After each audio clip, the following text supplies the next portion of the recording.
Hello everyone, it's me, Luigi. I'm here! Kung naalala nyo, gumawa ako ng Pop and Cookin video dati nun. Kasama ko yung kapatid ko nun. Gumawa kami ng hamburger, kaso nag-fail kami. So, para sa video na to, gagawa ulit ako ng Pop and Cookin video, pero hindi ko na siya kasama. And iba na yung gagawin natin, yun na hamburger. Binigay siya sa akin as pasalubong ni To The Max or Maxine Lara. Kung kilala niyo siya, beauty guru siya dito sa Philippines. Best friends kasi kami ni Max, kaya thank you Max, thank you.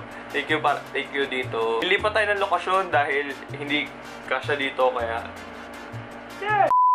Ito na ang product natin, kaya game, simulan na natin. And sana hindi ako magkamali. Kaya, naghanap ako ng English version ng instructions sa internet and meron dito, nandito siya ngayon sa iPad. Ayan, gusto na natin ang ating product. Dito daw. Okay, sa loob niya, meron ito yung package mismo. Ito yung package, ang cute. Yung itsura niya. Ito na yung itsura niya sa loob. Ito, yung ano niya, mga pakete. Ayan, meron tayong yellow, meron tayong blue, meron tayong orange, brown, and red. Sorry kung maalog, pero yun nga. So ito yung parang, ito ata yung mga candy yung sa box. Tapos meron tayong, ay, totoong cracker.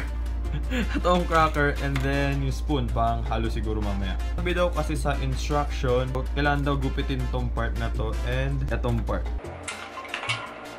Nagupit na natin ng tatlong separate. Next step, make the pudding. So ito na yung gagamitin natin. Lagyan daw natin hanggang dun sa linya na yun ng tubig. Okay, tama. Andun lang.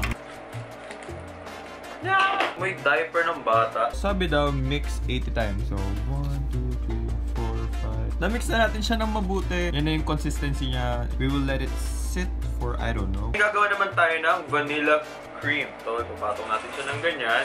Ganito daw yung gagawin. And then, ito daw yung gagamitin natin para sa tubig. So, isang cup. So, 1 measuring cup nito. Tapos, ay, okay. Pero may mga numbers siya dyan. And then, fold down natin ng 4 na beses. So, 1. Ito yung cream natin para mamaya. Step 5, make tangerine jelly. I'm guessing ito. Kasi, ito lang naman yung tangerine dito. So, lalagay daw natin to dito sa tray na to. So, ilalagay daw natin dito. Tama, ayan. Lagyan natin ulit ng isang ganito. Okay, and then sabi daw, mix 60 times. 4, 5, 6. So, na-mix na natin siya na mabuti, and then lalagay natin siya dito. So, yan, nilagay ko na siya from dito, ginagay ko na siya dito. Yun yung maging orange natin. And then, yung 6th step is make cherry jelly. Yung sa heart na part. And then, mix daw 30 times. Mix 30 times. At end tayo na para tanggalin na tong pudding natin. Tigas na nyo, parang jiggly na siya. Tanggalin natin gamit yung spoon natin. Ayan! Nalagay! Natanggalin natin! Tanggalin! Next natin ay make pudding sauce. Yes! Galing! Galing! Now, remove the jelly! Oh, baliktad. Yun! Diyan yung heart. And then, dito yung mga fruits. Ay, dapat palang ginaya ko yung nasa picture! Ito na ang ating pudding. Mukhang masarap. Sarap na ano. Ang sarap.